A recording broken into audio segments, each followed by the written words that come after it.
క్రీడల్లో రాణిస్తున్న యువత పేరుతో పాటు ఆర్థికంగా మంచి స్థాయిలో స్థిరపడుతున్నారు. పలు రాష్ట్ర ప్రభుత్వాలు, ఫ్రాంచైజీలు, లీగ్ యాజమాన్యాలు పోటాపోటీగా ఉద్యోగాలను ఆఫర్ చేస్తున్నాయి. చాలా మంది స్పోర్ట్స్ ని టైంపాస్ కి కాకుండా కెరీర్ గా ఎంచుకుంటున్నారు క్రీడాకారులు.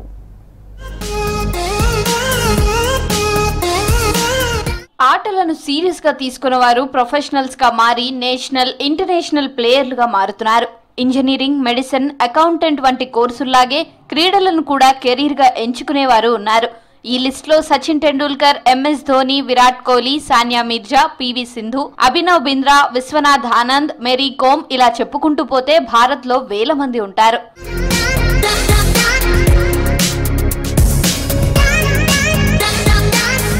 ఆటల్లో ప్రతిభ చాటితే ప్రభుత్వ కొలువుతో పాటు సమాజంలో మంచి గుర్తింపు వస్తోంది. దీంతో తమ పిల్లలను ఆటల వైపు ప్రోత్సహిస్తున్నారు తల్లిదండ్రులు.